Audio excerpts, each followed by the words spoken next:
कायदा मोडणाऱ्यांची गय केली जाणार नाही. मोहरमच्या पार्श्वभूमीवर जिल्हाधिकारी डॉक्टर पंकज आशी यांचे कडक आदेश. मोहरमच्या अगोदर अनधिकृत होल्डिंग फ्लेक्स बोर्ड काढावे, मिरवणूक मार्गावरील खड्डे बुजवणं, वीज पुरवठा खंडित करू नये अशा विविध सूचना नागरिकांनी प्रशासनाला दिलेत. आगामी मोहरम सण पूर्णपणे शांततेत, सौहार्दपणे वातावरणात आणि कायदा सुव्यवस्था अबाधित राखूनच साजरा झाला पाहिजे. यात कोणताही अनुचित प्रकार खपवून घेतला जाणार नाही असा कडक इशारा देत कायदा मोडणाऱ्यांची गय केली जाणार नाही असे थेट आदेश जिल्हाधिकारी डॉक्टर पंकज आशिया यांनी दिलेत. सोशल मीडिया किंवा इतर माध्यमातून अफवा पसरवणाऱ्यावर पोलीस प्रशासन करडी नजर ठेवणार आहे. मिरवणूक मार्गावरील खड्डे बुजवणं, वीज तारांचे नियोजन करणं आणि अखंडित वीज पुरवठा ठेवण्याचे आदेश महावितरण आणि सार्वजनिक बांधकाम विभागाला देण्यात आलेत. मोहरम सणाच्या पार्श्वभूमीवर जिल्हाधिकारी कार्यालयामध्ये दिनांक 16 रोजी शांतता समितीची उच्चस्तरीय बैठक पार पडली. या बैठकीमध्ये जिल्हाधिकारी डॉक्टर पंकज आशिया आणि पोलीस अधीक्षक मुम्मका सुदर्शन यांनी कायदा आणि सुव्यवस्थेचा कडक आढावा घेतला.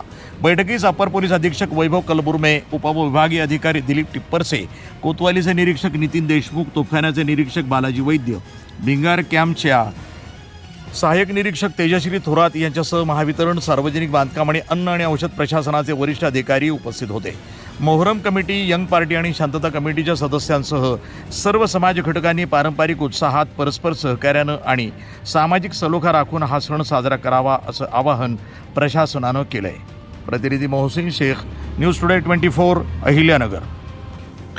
मोहर्रमच्या अनुषंगाने आज जिल्हाधिकारी कार्यालय या ठिकाणी शांत व दक्षता समितीची बैठक घेण्यात आली होती. या बैठकीमध्ये जिल्ह्याचे पोलीस अधीक्षक, RDC, ॲडिशनल SP, पोलीस डिपार्टमेंटचे अधिकारी, तसेच MSCB, महापालिका, इतर सर्व शासकीय विभागांचे अधिकारी, कर्मचारी आणि शांतता समितीचे सर्व सदस्य त्यासाठी उपस्थित होते. शांतता समितीचे सदस्य यांच्याकडून वेगवेगळे जे डिपार्टमेंट्स आहेत त्यांच्याकडून काय काय कारवाई त्यांना एक्सपेक्टेड आहे. त्याच्यामध्ये महापालिकेतर्फे रस्त्याची दुरुस्तीचा विषय असेल, स्ट्रीट लाईटचा विषय असेल, पाणी पुरवठ्याचा विषय असेल, स्वच्छताचा विषय असेल, आरोग्य ॲम्ब्युलन्सचा विषय असेल, तसेच MSCB सोबत लूज वायरच्या आणि पोलीस डिपार्टमेंटच्या सोबत रूट आणि शांतता आणि कायदा सुव्यवस्थेसाठीचे प्रश्न असेल, त्याच्याबाबत त्यांचे सर्व जे सूचना आहेत त्याची नोंद घेण्यात आलेली आहे.